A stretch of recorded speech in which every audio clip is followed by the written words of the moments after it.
Chemical reaction next topic है हमारा। इसमें हम वन बाय वन अलग अलग तरह की रिएक्शंस पढ़ेंगे। केमिकल रिएक्शंस को कई तरह से क्लासिफाइड करा गया है। फर्स्ट ऑल ऑफ अपन पढ़ेंगे कॉम्बिनेशन रिएक्शन। कॉम्बिनेशन मतलब समझते हो, वर्ड से समझ में आ रहा है। कॉम्बिनेशन मतलब कंबाइन, है ना, कोई चीज जुड़ती है इसमें। Combination reaction.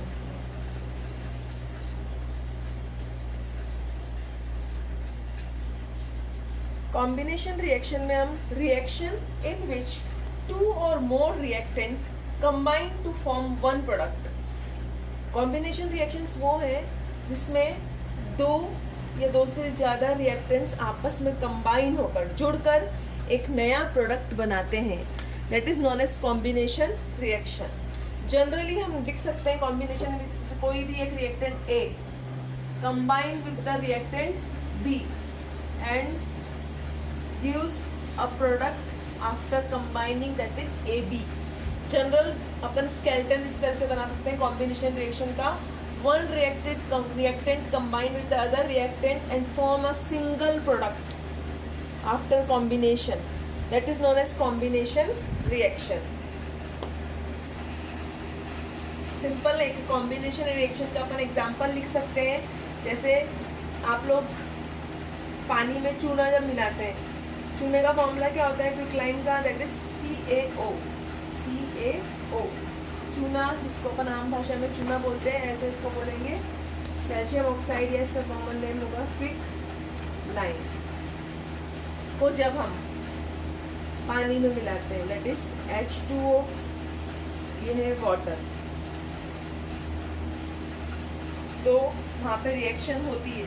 रिएक्शन होती है कैसे पता लगता है, जो भी हमारा बर्तन है जिसमें हमने ये करा है वो गर्म हो जाता है ना, इसका मतलब रिएक्शन हो रही है। हमने कल पढ़ा था how do we observe a reaction, है ना। और या तो यहाँ पे हमारा क्या बन जाता है CaOH2, जिसको कॉमन लैंग्वेज में बोलते हैं स्लैग्ड लाइन, या फिर कैल्शियम हाइड्रोक्साइड फॉर्म होगा। तो आप यहाँ पे देख रहे हो एक रिएक्टेंट दूसरे रिएक्टेंट से कंबाइन होकर एक सिंगल प्रोडक्ट बना रहा है। तो this reaction is also an example of combination reaction. इस रिएक्शन में इसके साथ साथ लार्ज अमाउंट ऑफ हीट भी इवॉल्व होती है। जिस रिएक्शन में हीट इवॉल्व हो रही है वो रिएक्शंस कहलाती हैं एक्सोथर्मिक रिएक्शन। दो तरह की रिएक्शन होती है हीट के बेसिस पे, एंडोथर्मिक एंड एक्सोथर्मिक। जिसमें large amount of heat produce हो रही है वो कहलाती है एक्सोथर्मिक, और जिसमें हमको हीट देनी पड़ेगी रिएक्शंस को कराने के लिए वो कहलाती है एंडोथर्मिक। ये जो रिएक्शन है ये एक्सोथर्मिक रिएक्शन का भी एग्जांपल है, साथ साथ कॉम्बिनेशन रिएक्शन का भी एग्जांपल है। और सिंपल एग्जांपल ले सकते हैं इसके लिए, when magnesium is burned in the air. जब मैग्नीशियम को एयर या ऑक्सीजन की प्रेजेंस में बर्न किया जाएगा, that is magnesium plus oxygen, Mg symbol of magnesium and O2 oxygen, you all know very well।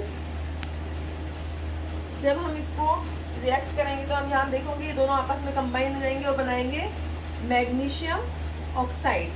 Balance नहीं है ये रिएक्शन, क्योंकि आप यहाँ देख रहे हो मैग्नीशियम यहाँ पर 1 है, यहाँ पे 1 है, ऑक्सीजन यहाँ पे 2 है, यहाँ पर 1 है। तो हाईएस्ट क्या है यहाँ पे ऑक्सीजन 2, तो हम 2 से स्टार्ट करते हैं। यहाँ पे ऑक्सीजन 2 करने के लिए हम यहाँ पे 2 का मल्टीप्लिकेशन कर देंगे। ऐसे ही यहाँ पे मैग्नीशियम यहाँ पे 2 होगा, अब यहाँ पे सिंगल ही है, यहाँ पे करने के लिए यहाँ का 2 मल्टीप्लाई कर देंगे। तो ये रिएक्शन क्या हो गई, बैलेंस्ड भी हो गई और साथ साथ में ये कॉम्बिनेशन रिएक्शन भी हो गई। मैग्नीशियम ऑक्सीजन से कंबाइन होकर क्या बना रहा है, मैग्नीशियम ऑक्साइड। अब नेक्स्ट वीडियो में कंटिन्यू करते हैं।